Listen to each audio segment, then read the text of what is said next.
Hello friends, today we are going to discuss about partnership firm. म्हणजे पार्टनरशिपचं जे accounting आहे आपलं ते अकाउंटिंगची ट्रीटमेंट कशा प्रकारे करतात आजच्या या क्लासमध्ये आपण त्याचा स्टडी करणार आहोत. तर आपल्या जो 12th स्टँडर्डचा सिलेबस आहे या वर्षीचा जो सिलेबस आहे थोडाफार चेंज झालेला आहे. न्यू सिलेबसचं बुक्स सध्या मार्केटमध्ये अवेलेबल आहे, तर आपण ते मार्केटमधून परचेस करू शकतो किंवा आपल्या मोबाईलवर सुद्धा आपण डाउनलोड ते त्या बोर्डाच्या वेबसाईटवरून करू शकतो. तर त्या सिलेबसनुसार कशा प्रकारे या पार्टनरशिपची ट्रीटमेंट करतो आपण, हे ट्रीटमेंट या ठिकाणी आजच्या या व्हिडिओमध्ये आणि क्लासमध्ये शिकणार आहोत.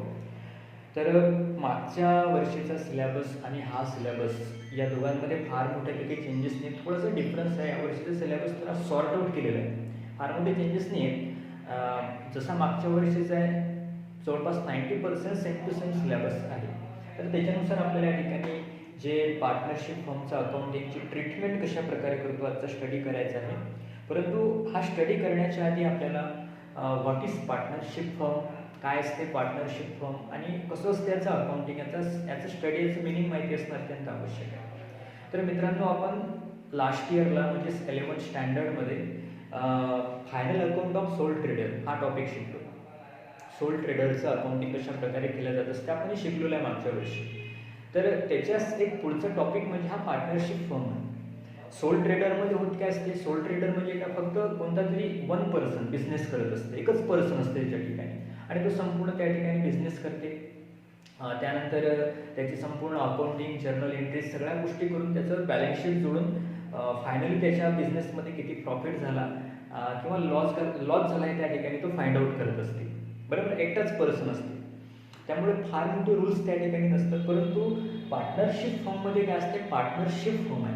पार्टनरशिप फर्म म्हणजे काय, पार्टनरशिप फर्मला आपण मराठीमध्ये काय म्हणतो, भागीदारी, किंवा इंग्लिशमध्ये त्याला हिंदीमध्ये आपण त्याला काय म्हणतो, साझेदारी. भागीदारी कशाला म्हणतो आपण, काय मिनिंग आहे भागीदारीचं, की ज्या ठिकाणी कमीत कमी 2 किंवा 2पेक्षा जास्त व्यक्ती एकत्रित येतात आणि ज्यावेळेस एखादा बिझनेस स्टार्ट करतात त्यावेळेस त्याला काय म्हणतो आपण, पार्टनरशिप फर्म.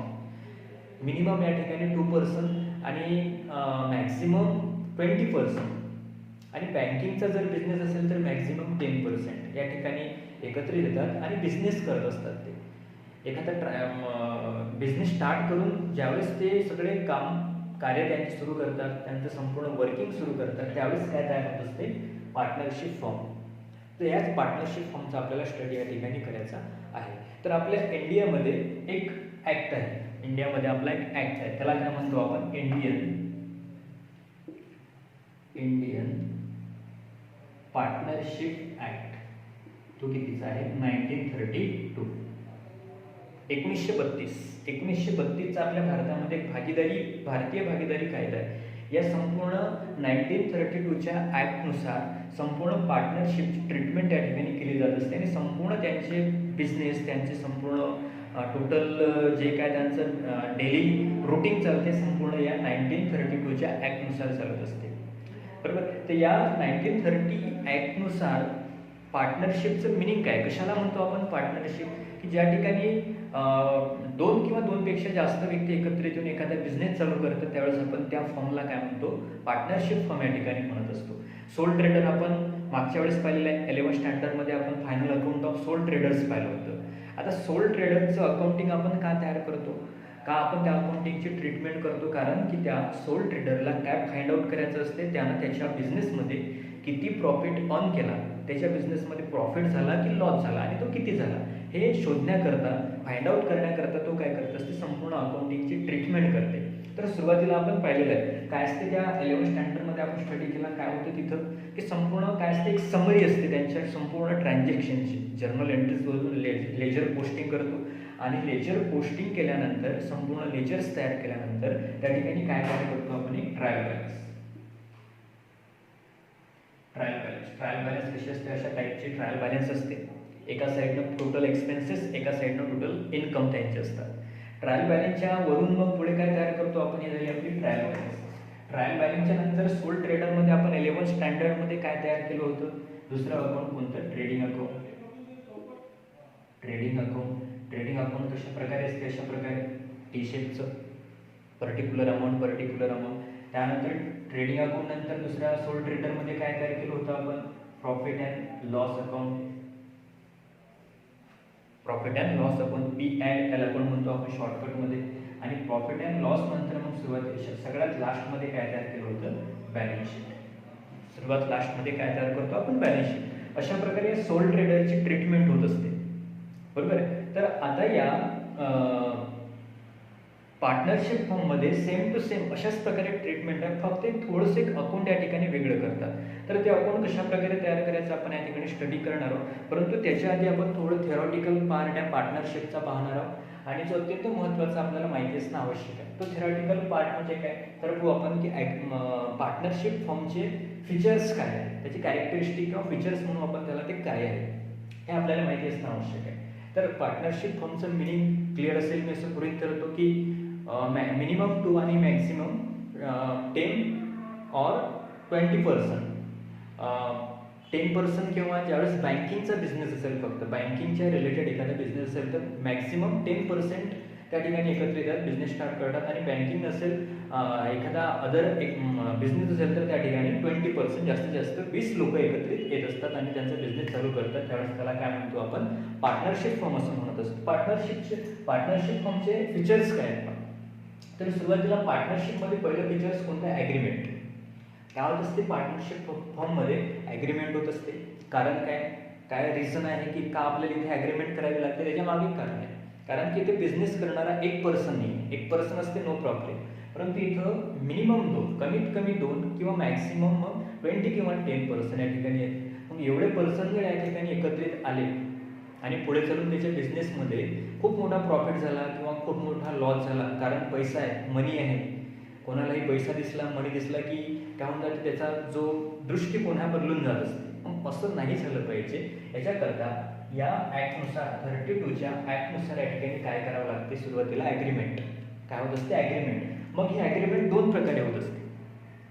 ते त्या डिपेंड ऑन पार्टनर्स, संपूर्ण ते डिपेंड असते कोणावर, पार्टनर्सवर. ॲग्रीमेंट नॉर्मली 2 प्रकारे, एक तर होणार ओरल किंवा मग रिटन, दुसरी होणार आपली रिटन. ॲग्रीमेंट जे करू आपण इथं, पार्टनर जे ॲग्रीमेंट करतील हे 2 प्रकारे, एक तर ओरल होणार, एक तर मग रिटर्न होणार. परंतु हा जो 1932चा ॲक्ट आहे, ॲक्टनुसार कोणती फक्त ॲग्रीमेंट त्या ठिकाणी लीगल समजल्या जाणार आहे, ते रिटर्नमध्ये. Return agreement is a legal agreement, okay. आणि त्यानंतर ओरल, बऱ्याच वेळा काय होत असते की ओरलमध्ये देखील अनेक ठिकाणी ॲग्रीमेंट करतात, परंतु ती या ॲक्टनुसार त्या ठिकाणी लीगल स्वरूपाची आपण समजू शकत नाही. खूप मोठे प्रॉब्लेम त्या ठिकाणी येऊ शकतात, कारण ओरल आहे आणि कशा प्रकारे असतात आपण सगळं चांगल्या प्रकारे समजू शकतो. तर पहिले ॲग्रीमेंट, आणि या ॲग्रीमेंटलाच आपण दुसरा शब्द काय समजतो, डीड. त्यालाच काय म्हणतो आपण, डीड. याला काय म्हणतो आपण, डीड.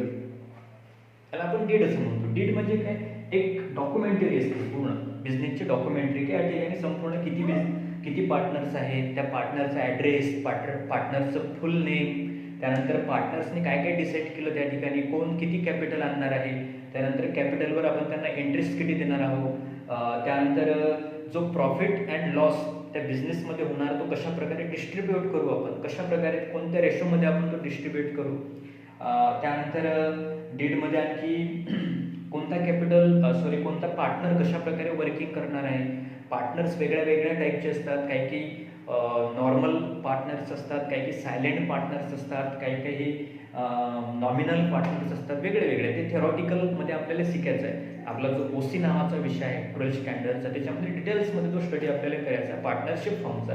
याच्यामध्ये थोडं बेसिक आपण या ठिकाणी पाहणार आहोत. हे जेवढी या ठिकाणी काय संपूर्ण डिसाईड केलं जात असते, तर यालाच काय म्हणतो आपण, एक डीड म्हणजे काय, ॲग्रीमेंट. हे संपूर्ण त्या पार्टनर्समध्ये या ठिकाणी केली जात असते, त्याला म्हणतो आपण डीड. ते डीड कशा प्रकारे असते की रिटर्नमध्ये, नाहीतर मग ओरलमध्ये या ठिकाणी ही डीड केली जात असते. त्यानंतर पहिला आपलं फीचर्स या ठिकाणी ॲग्रीमेंट. सेकंड फीचर्स आहे आपलं नंबर ऑफ पार्टनर्स. दुसरे काय असते, पार्टनरशिपमध्ये नंबर ऑफ पार्टनर्स असते, बरोबर आहे. या ठिकाणी ठरत असते किंवा किती पार्टनर्स एकत्र येतील आणि किती पार्टनर्स मिळून आपण या ठिकाणी करणार आहोत, बरोबर. नंबर ऑफ पार्टनर्स म्हणजे काय, मिनिमम 2. कमीत कमी 2 पार्टनर या ठिकाणी असणं अत्यंत आवश्यक आहे. एक कधी पार्टनरशिप तयार करू शकत नाही. एक पर्सन कधीच पार्टनरशिप फॉर्म तयार करू शकणार नाही.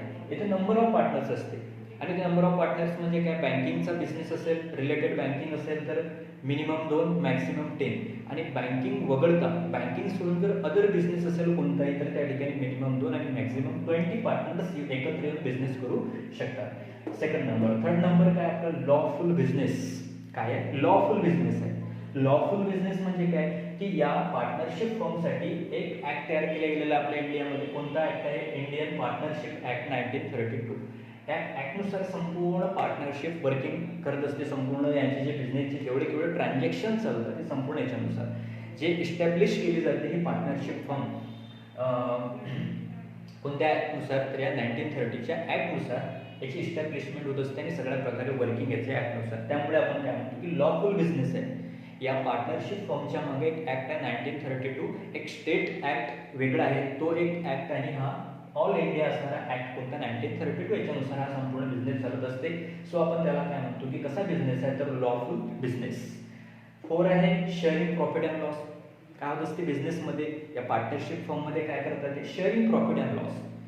त्या बिझनेसनं टोटल अर्न केलेला प्रॉफिट किंवा यांना झालेला लॉस हे काय करतात, शेअर करतात. बरोबर आहे. इच अदर ते काय करतात, शेअरिंग करत असतात. जेवढे जेवढे पार्टनर्स या ठिकाणी आहेत ते एकामेकांमध्ये शेअर करतात तो प्रॉफिट. मग कसा शेअर करतात, तर ॲज पर ॲग्रीमेंट.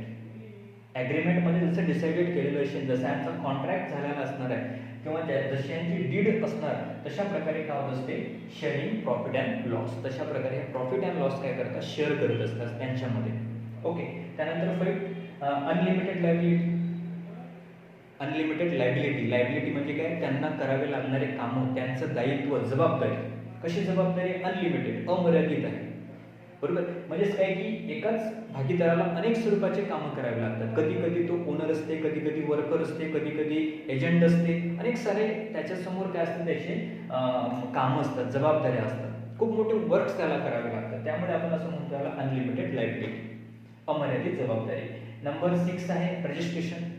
काय आवश्यक आहे याचं, रजिस्ट्रेशन करणं कंपल्सरी आहे. कशाचं, आपल्या इंडियन पार्टनरशिप ऍक्ट 1932 नुसार पार्टनरशिप फॉर्म कशी असते, रजिस्टर्ड पार्टनरशिप असते. त्यामुळे रजिस्ट्रेशन करणं अत्यंत आवश्यक या ठिकाणी असते.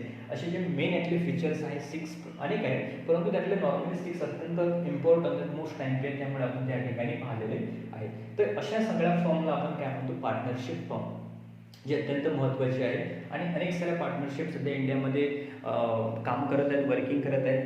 तर याला म्हणतो आपण पार्टनरशिप फॉर्म. त्यानंतर आता याची कशा प्रकारे अकाउंटिंगची ट्रीटमेंट होते आपण त्या ठिकाणी पाहणार आहोत. तर आपण ते आता पाहूया. तर आपण कशा प्रकारे अकाउंटिंग ट्रीटमेंट याची होती पाहू आपण. त्याच्या आधी मी तुम्हाला सांगेल की आपण 11th स्टँडर्डमध्ये, ज्यावेळेस आपण 11th स्टँडर्डमध्ये अकाउंटिंगचा संपूर्ण अभ्यास केला, स्टडी केला, त्यावेळेस आपण सगळ्यात शेवटी final account of soul trader नावाचा टॉपिक स्टडी केलेला आहे. Final account of soul trader, एकल व्यापाऱ्याचे अंतिम लेखे.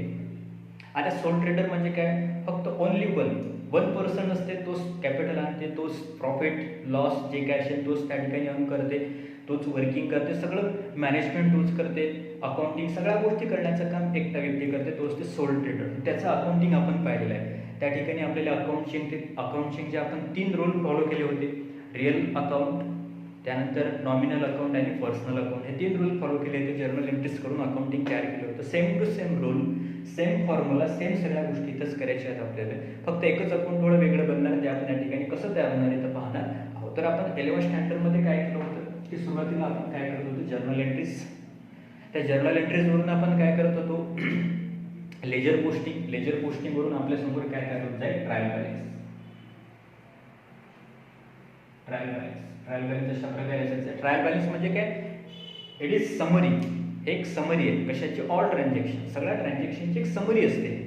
हे समरी म्हणजे ट्रायल बॅलन्स. ट्रायल बॅलन्समध्ये वन साईड टोटल एक्सपेन्सेस आणि एका साईडनं टोटल इन्कम. आपण त्यानंतर ट्रायल बॅलन्सवरून आपण सेकंड अकाउंट कोणतं करू, ट्रेडिंग अकाउंट. पहिलं अकाउंट आपण कोणतं करायचं, ट्रेडिंग अकाउंट. ट्रेडिंग अकाउंट नंतर नेक्स्ट कोणतं करायचं आपण, profit and loss account. Profit and loss account. आणि सगळ्यात शेवटी काय करत होतो आपण, बॅलन्स शीट. सगळ्यात लास्टची आपण काय करत होतो, बॅलन्स शीट. अशा प्रकारे आपण अकाउंटिंग सोल ट्रेडरमध्ये केल्या होत्या. आता या ट्रेडिंग अकाउंटमध्ये संपूर्ण डायरेक्ट एक्सपेन्सेस आणि डायरेक्ट इन्कम याच्यामध्ये येत होते. डायरेक्ट जे एक्सपेन्सेस आपल्या कारखाना फॅक्टरीशी संदर्भात आहे, फॅक्टरीमध्ये होणारे total income and expenses trading अकाउंटमध्ये, ऑफिसमध्ये होणारे total income and expenses profit and लॉसमध्ये, आणि asset and liability in balance sheet. Okay, so आपण याचा स्टडी केला होता. तर ट्रेडिंग अकाउंटमध्ये याचा स्टडी, त्यानंतर ट्रेडिंग अकाउंटमध्ये आपण काय प्रॉफिट काढत होतो. तो प्रॉफिट म्हणजे कोणता असेल तर आपला ग्रॉस प्रॉफिट. ग्रॉस प्रॉफिट हा आपण कुठे ट्रान्सफर करत होतो, इकडे डेबिटमध्ये आला की इकडे क्रेडिटमध्ये, प्रॉफिट अँड लॉसच्या क्रेडिटमध्ये ट्रान्सफर करत होतो आपण. त्यानंतर इथं कोणता प्रॉफिट येत होता आपला नेट प्रॉफिट. नेट प्रॉफिट आपण कशामध्ये ॲड करत होतो, इथे कॅपिटल असेल तर कॅपिटलमध्ये आपण तो ॲड करत होतो प्रॉफिट, नेट प्रॉफिट. बरोबर आहे. तर केव्हा ज्यावेळेस सोल ट्रेडर होतं त्यावेळेस, परंतु आता इथं काय आहे, सोल ट्रेडर नाही आहे, इथं एकापेक्षा जास्त पार्टनर्स आहेत, 2 किंवा 2पेक्षा जास्त पार्टनर्स या ठिकाणी आहेत. त्यामुळे काय करावं लागते की इथं जो होणारा नेट प्रॉफिट आहे, हा नेट प्रॉफिट फक्त एका व्यक्तीला मिळत नसते. या ठिकाणी प्रॉफिट घेणारे एकापेक्षा जास्त व्यक्ती आहेत. त्यामुळे तो प्रॉफिट काय करावं लागते, आपल्याला डिस्ट्रीब्यूट करावं लागते, वाटावं लागते तो संपूर्ण. आणि कशानुसार पाहिलं आपण आधीच, कशानुसार, ॲग्रीमेंट किंवा डेटनुसार तो आपल्याला डिस्ट्रीब्यूट करावा लागतो. तर हा डिस्ट्रीब्यूट करण्याच्या आधी, त्या बॅलन्स शीटच्या आधी आपल्याला एक अकाउंट तयार करावं लागते. ते अकाउंट म्हणजे कोणतं असते आपलं, profit and loss appropriation account. Profit and loss appropriation account. आता हे ॲप्रोप्रिएशन अकाउंट म्हणजे आहे काय, तर एक प्रकारे आपण अकाउंटिंग, या अकाउंटला काय म्हणू आपण, एक distribution account. Profit and loss distribution account म्हणजेच काय करतो आपण, या अकाउंटमध्ये टोटल प्रॉफिट किती झाला, लॉस किती झाला, प्रॉफिट असेल तर प्रॉफिट, लॉस असेल तर लॉस, हा प्रॉफिट अँड लॉस इथं काय करतो आपण, डिस्ट्रीब्यूट करतो. त्या संपूर्ण पार्टनर्सना आपण तो डिस्ट्रीब्यूट करतो. कशानुसार, तर डेटनुसार, ॲग्रीमेंटनुसार. मग हे ॲप्रोप्रिएशन अकाउंट कशा प्रकारे तयार करायचं आहे, तर आता आपल्याला या ठिकाणी पाहायचं आहे कशा प्रकारे आपण how to create profit and loss अकाउंटचा फॉर्मॅट पाहणार आहोत आणि कशा प्रकारे ट्रीटमेंट केली जाते या प्रॉफिट अँड लॉस अकाउंटमध्ये, याचा स्टडी आपण इथं करणार आहोत. तर आता आपण पाहूया profit and loss appropriation account. तर आपण या ठिकाणी आता कशा प्रकारे ॲप्रोप्रिएशन अकाउंट तयार करतात याचा स्टडी करू. आता हा स्टडी करण्याच्या आधी एक गोष्ट आपण या ठिकाणी लक्षात घेतली पाहिजे, ती म्हणजे कोणती, तर पार्टनर्स वेगळे असतात आणि पार्टनरशिप फर्म ही वेगळी असते. सपोज ए अँड बी हे दोघं पार्टनर आहेत, हे एकत्रित आल्यानंतर एखादी पार्टनरशिप फर्म तयार करते. त्याला नाव देतील एक्स किंवा ए बी म्हणू आपण त्याला. ए आणि बी एकत्रित आले आणि एकत्रित आल्यानंतर यांनी काय तयार केली, ए बी नावाची पार्टनरशिप फर्म वेगळी केली. बरोबर आहे. तर आपण संपूर्ण अकाउंटिंग जे करणार आहोत, अकाउंटिंग कशामध्ये करणार आहोत आपण, ए बी या पार्टनरशिप फर्ममध्ये करणार आहोत ते ट्रीटमेंट. एचं आणि बीचं या ठिकाणी आपल्याला काही एक घेणं देणं नाही. तर या एचा आणि बीचा जो विचार करावा लागतो तो कशामध्ये, प्रॉफिट अँड लॉस ॲप्रोप्रिएशन अकाउंटिंगमध्ये. बरोबर आहे. ए बी साठी आपण 2 अकाउंट तयार करतो, trading account, profit and loss account. परंतु ए आणि बीचा सेपरेटली विचार करण्याकरता जे अकाउंट असते ते म्हणजे कोणतं, profit and loss appropriation account. तर हे कशा प्रकारे करतो आपण परत या ठिकाणी समजून घेऊ. परत आपण 11th स्टँडर्डच्या सोल ट्रेडरवर जो, सोल ट्रेडर काय करायचं, पहिलं अकाउंट ट्रेडिंग अकाउंट तयार करायचं आहे, दुसरं प्रॉफिट अँड लॉस अकाउंट, तिसरे बॅलन्स शीट. याच्या अशा प्रकारे शीट, टी शेप आणि याचा सुद्धा टी शेप असायचं आहे. इथं काय आहे आपला क्रॉस प्रॉफिट, हा आपण कुठं न्यायचा, प्रॉफिट अँड लॉसच्या सीआर साईडला. इथे निघायचा आपला कोणता प्रॉफिट, नेट प्रॉफिट.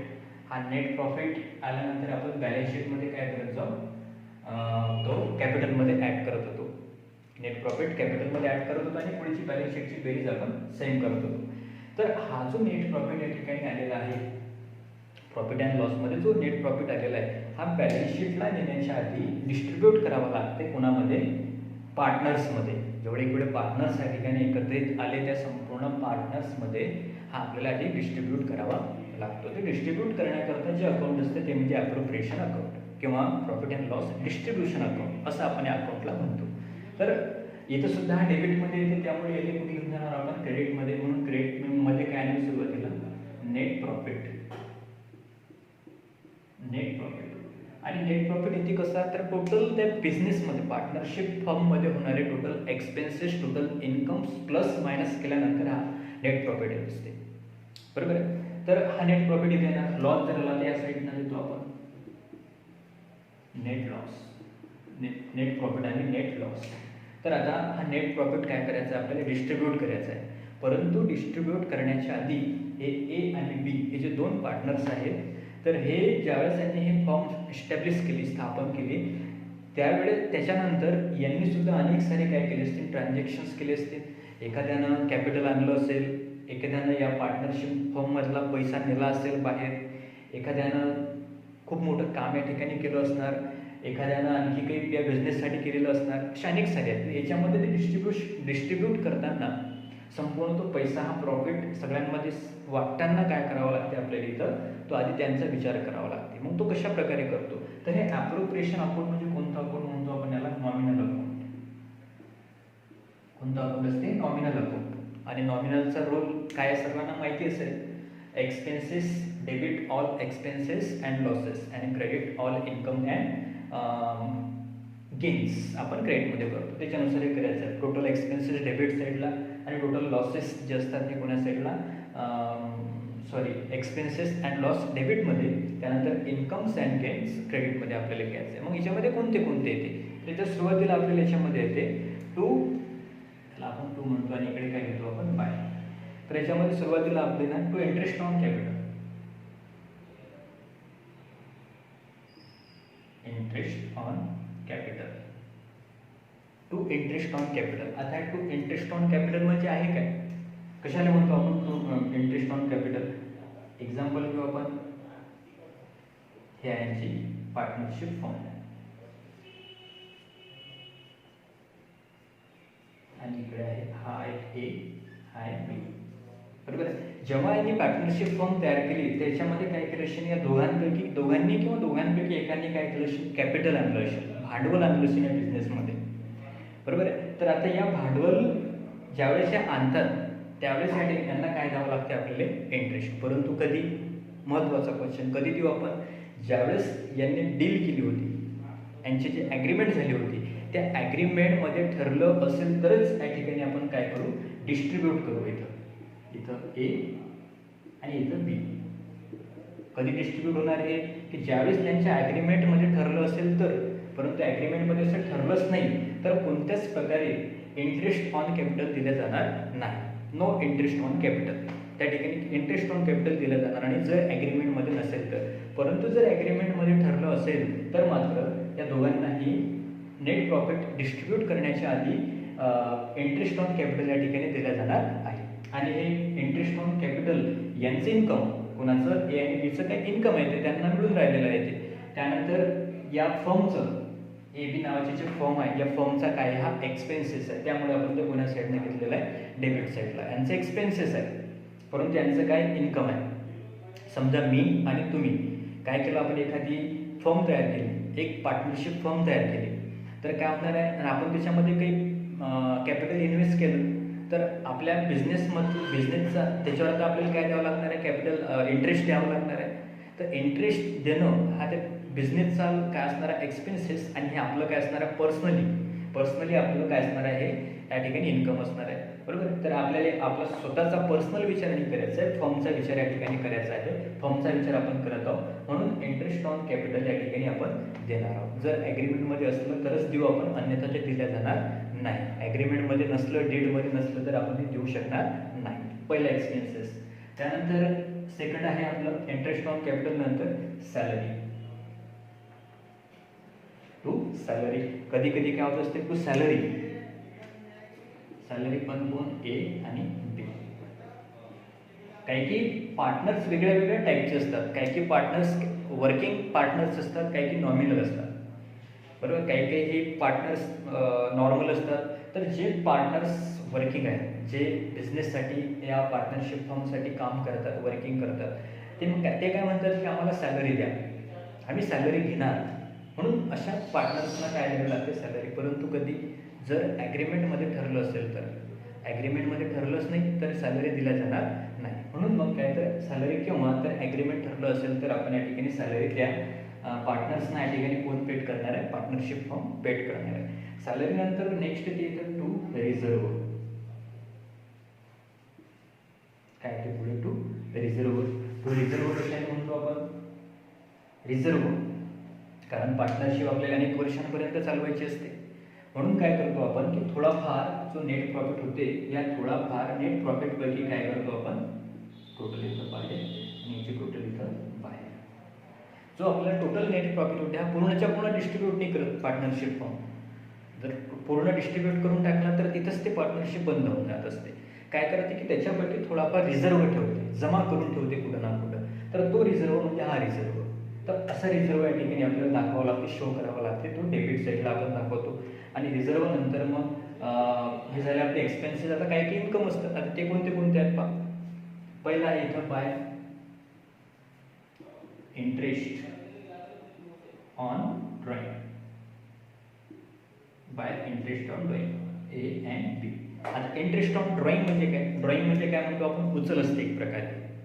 म्हणजे अनेक सारे जे पार्टनर्स काम करतात, अनेक वेळा तो या बिझनेसमधून पैसा स्वतः पर्सनली वापरतात. तो पैसा म्हणजे त्यालाच काय म्हणतो आपण ड्रॉइंग असं या ठिकाणी म्हणतो. परत एक्झाम्पल घेऊ आपण. हे फॉर्म आहे, इथं ए आहे आणि हा बी आहे. काय केलं की या एनं म्हटलं की मला थोडं काम आहे वैयक्तिकरित्या, तर मला काय करा थोडा पैसा यूज करण्यासाठी सध्या द्या. या पार्टनरशिप फर्मला आहे ना म्हटलं, तर पार्टनरशिप फर्म यांना काय करून टाकणार आहे, पैसा देणार आहे. आणि हा जो याच्या आणि हा पार्टनरशिप फर्म यांना जो पैसा देणार आहे हा फ्री ऑफ कॉस्ट देत नाही, त्याच्यावर इंटरेस्ट चार्ज करत असते. ते इंटरेस्ट म्हणजे काय, इंटरेस्ट ऑन ड्रॉइंग त्याला म्हणतो आपण, बरोबर. ते इंटरेस्ट कोण कोणाला देणार, पर्सनली हे जे पार्टनर्स आहेत हे पार्टनर्स त्या पार्टनरशिप फर्मला देणार. इंटरेस्ट कोण कोणाला देईल, पार्टनरशिप फर्मला देणार. त्यामुळे पार्टनरशिप फर्मचं हे काय असते इथं इन्कम असते, बरोबर. म्हणून ती इन्कम आपण कोणा साईडला दाखवतो, CR साईडला. परंतु हे सुद्धा केव्हा दिला जात असते की ज्या वेळेस आपण ॲग्रीमेंट करतो किंवा डील करतो त्याच वेळेस काय होत असते या ठिकाणी हे इंटरेस्ट दिला जात असते. डेटमध्ये जर ठरलंच नसेल तर त्या ठिकाणी कोणत्याच प्रकारे इंटरेस्ट ऑन ड्रॉइंग दिला जाणार नाही. तर अशा प्रकारे इंटरेस्ट ऑन ड्रॉइंग. त्यानंतर नेक्स्ट असते बाय लॉस. बाय लॉस मग हे सगळं कॅल्क्युलेशन केल्यानंतर यांना काय मिळणार आहे, एक तर टू नेट टू प्रॉफिट किंवा मग टू लॉस, दोन पैकी, बरोबर आहे. जर आपलं टोटल या साईडनं जर अमाऊंट शिल्लक राहिलं तर प्रॉफिट आणि या साईडनं जर शिल्लक राहतं आपण त्याला काय म्हणतो लॉस. तर हाच प्रॉफिट अँड लॉस या दोघांना काय केला जाणार आहे, डिस्ट्रीब्यूट केला जाणार आहे. डिस्ट्रीब्यूट केला जाणार आहे. लॉस पण ए अँड बी दोघांनाही डिस्ट्रीब्यूट केला जाणार आहे. आता हा डिस्ट्रीब्यूट होते कशा प्रकारे डिस्ट्रीब्यूट होणार आहे, तर as per agreement, as per deed. आणि डीडमध्ये जर काही ठरलेलंच नसेल, डीडच केली नसेल आपण किंवा डीडमध्ये प्रॉफिट किंवा लॉसबद्दल कोणत्याच प्रकारे ॲडजस्टमेंट नसेल, कशाच प्रकारे ठरलेलं नसेल, मग कशा प्रकारे आपण तो डिस्ट्रीब्यूट करू प्रॉफिट अँड लॉस, तर कशा प्रकारे समप्रमाणात हाफ. जेवढा सपोज 10,000 प्रॉफिट आहे तर 10,000 5,000 ए घेणार आहे, 5,000 कोण घेणार आहे, बी घेणार आहे. लॉस जर 10,000 असेल तर 5,000 लॉस कोण घेणार, ए, आणि 5,000 लॉस कोण घेणार आहे, बी. समप्रमाणात त्या ठिकाणी दिलं जाणार आहे. तर अशा प्रकारे प्रॉफिट अँड लॉस तयार करतो आपण. आणि जे काय ते इथं प्रॉफिट हा मग आपण पर्सनली त्यांच्या कॅपिटलमध्ये काय करतो, त्याचा प्रॉफिट एच्या कॅपिटलमध्ये ॲड करतो आणि बीचा जो प्रॉफिट आहे हा बीच्या कॅपिटलमध्ये काय करत असतो आपण ॲड करत असतो. तर अशा प्रकारे profit and loss appropriation account तयार करतो आपण, जे नॉमिनल अकाउंट आहे, आणि याच्यावरून मग नंतर आपण बॅलन्स शीट तयार करत असतो. तर अशा ह्या प्रकारे सगळ्या गोष्टी करतो आपण. त्यानंतर आणखी याच्यामध्ये पार्टनरचे कॅपिटल अकाउंट तयार करतो आपण. त्यानंतर पार्टनरचे वेगळे जे अकाउंट तयार करतो आपण, काय करणार पुढच्या व्हिडिओमध्ये त्याचा स्टडी करणार आहोत. आणखी एक गोष्ट या ठिकाणी, आणखी एक जो अनेक वेळा टॉपिक किंवा एक इथं येत असतं ते म्हणजे काय की अनेक वेळा काय होत असते की हे जे पार्टनर्स आहेत ए अँड बी किंवा जे काही असतील ते पार्टनर्स, हे पार्टनर काय करतात, या पार्टनरशिप फॉर्मला लोन देतात अनेक वेळा. कारण अनेक वेळा यांना काम पडते पार्टनरशिप फॉर्मला, कधी कधी पैशाचं काम पडते. तर अशा वेळेस काय करतात, हे लोन यांना देत असतात. कोण, पार्टनर्स, कोणाला, पार्टनरशिप फॉर्मला. ज्यावेळेस हे लोन देतात, लोन दिल्यानंतर जर ॲग्रीमेंटमध्ये जर काही ठरलेलं नसेल किंवा सपोज एखाद्या पार्टनरनं आपल्या पार्टनरशिप फर्मला लोन आणलं किंवा लोन दिलं तर आपण त्यांना 15% किंवा 20% त्यांना आपण इंटरेस्ट देऊ त्याच्यावर. असं जर की त्या ॲग्रीमेंटमध्ये नाही ठरलं तर अशा वेळेस 6% PA 6% वार्षिक व्याज त्यांना दिलं जात असते. 6% पर ॲन्युअम त्यांना इंटरेस्ट या ठिकाणी दिला जात असते. कधी जर ॲग्रीमेंटमध्ये ठरलेलं नसेल तर, आणि ॲग्रीमेंटमध्ये जर ठरलेलं असेल तर नो प्रॉब्लेम, बरोबर. म्हणून हे एक गोष्ट आपण लक्षात ठेवली पाहिजे की ज्यावेळेस पार्टनरशिप फर्मला लोन देतात आणि ॲग्रीमेंटमध्ये त्याचं जर काही डिसाईड झालेलं नसेल तर अशा वेळेस इंटरेस्ट ऑन पार्टनर्स लोन त्या ठिकाणी 6% इंटरेस्ट त्यांना दिला जात असते. हा एक मुद्दा आपण लक्षात ठेवला पाहिजे. ठीक आहे, तर अशा प्रकारे ॲप्रोप्रिएशन अकाउंट तयार करतो आपण आणि प्रॉफिट किंवा लॉस हा डिस्ट्रीब्यूट करत असतो. पुढचं जे अकाउंटिंग आपण पुढच्या व्हिडिओमध्ये स्टडी करणार आहोत. ठीक आहे, थँक्यू.